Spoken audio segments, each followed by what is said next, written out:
ए फुआ चल ना खा ले, का खिसियाल बड़े। ए जो यहाँ से हमरा आगे से सुजा से हटता। तोर मायो तो तेला बेली करता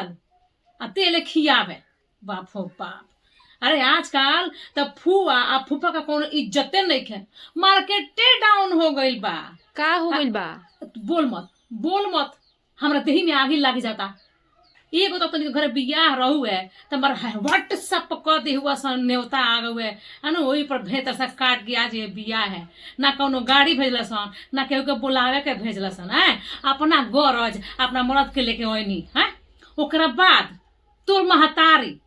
अपने बाप रे भाई भौजाई के रसगुल्ला स्पंज कलाकंद दियाता रसमलाई आओ जी हमरा मर्द के बतासा धरा दे वसन पार्ले जी बिस्किट मीठा दे तो लोगिन ई कोनो इज्जत भइल। दुख के काहे करता है से कनी के बियाह करता बोला कोनो इज्जते नहीं खे। अभी पहले का हमारे एगो फुआ रहे खिसिया जास तो बाप रे लोग मनावे जाओ हनु बाबा मनाई है सब लोग मनाई ये बरा केहू पूछवैया नहीं खे तनको उनका भनक बा कन्हैया उतर ली पूरी पटता देश भर का कोई काम होता है हमरा केहू पूछवैया नहीं खे। अरे जल्दी हम आ जास तो हम चल जाए। पहले के बियाह रहे कितना सुंदर लागे इतना बढ़िया बाप बाप माटी कोड़ाए लागो मानर पूजाए लागो गीत गाओ कहाँ कहाँ गईलू ए कोइलर कावना बने गईलू ए कोइलर हनु अब तो सच में कोइलर बन में चल गईली। डीजे बजाता ढक नाचता लो वही पर बस सब गईल देवी दुर्गा के सब सुमिरन गईल खेता में डीजे बनाता हिलावत रहता लो। अन्यथा पहले अपन माई बेटी बहिन फुआ फूफा लोग आई अब तक अपन बहिन बहनोई के भौजी भौजाई ननद के अपना भौजी के बहिन बाप रे एक में एक तार बन्हाइल बा रिश्तेदारी के नावा का अब पुरानका में केहू पूछते नहीं खे। अब कौन कितने बड़े पहले बियाह हुई कितना सुंदर लगी है सब कनिया अब कब कनिया देखबे तनी हिंग खोपा नियर लांगा पहिन बैठत ऐसा बाप रे बैठल नहीं के जात ओई में गुरहथनी होता है बियाह होता है हमार बियाह भई रहे कितना नीमन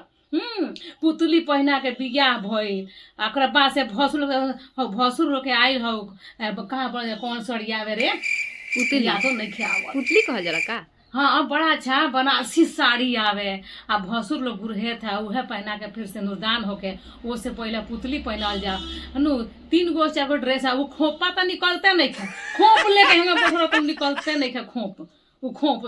रहनी मारो इतना सुंदर चेहरा लागी मासूमियत चेहरा पर झलकी कितना सुंदर कनिया लगी है सन ताग पात पहनले हते हार पहले तरी सब तो नटिए कसाइल बा मेकअप होता ब्राइडल मेकअप बढ़िया ना दी ब्राइडल मेकअप के कनिया निकला तैसा बाबरे बन गया तैसे जयमाला पता बुझा तो भूत हो आय बाबू है ये का छौड़ी चिन्हाते नहीं के लेंस पेन है अलग पलक लगा के एकदम मुंह में बिगाड़ते सन बाप रे हम लई करते वैसे भाग देती वैसे मंडप में से भागती कनिया के छोड़ के कैसन आइल बाबे अब खाए के इज्जत बा पहले बाप बात में बैठाई लो पत्तल चली गिलास चली इज्जत से काट के दी है दाल भात और घी डलाई ओई में दिलो अनु इतना बढ़िया हमारे सेवा सहायता हुई हित पाहुन के बरतियन के अब देखला हमपर बम्पर सिस्टम लाग जाता अब वही पर कुकुर खानी अब छिलाए लगाता था मारा पीटी हो जाता है कोनो को रसगुल्ला भेटाता कोनो को नहीं खे भेटा अब सबरे से मना कर सड़ देता करिए कौन जुगा गल बारे लास्टे बा एकरा बाद हम आयम ना बियाह में हम ना घर के पढ़ल लिखी नु हैं फुफा फुआ के तो कोनो इज्जते नहीं खे बाप रे हमने के जमाना में एगो रोया हमने के फूफा एकदम मुँह पत्ताओ फेरी एकदम खिसिया जाई तो बाप रे 4 जना जाओ लो बोला तबो ना 12-20 साल ना आओ ससुरारी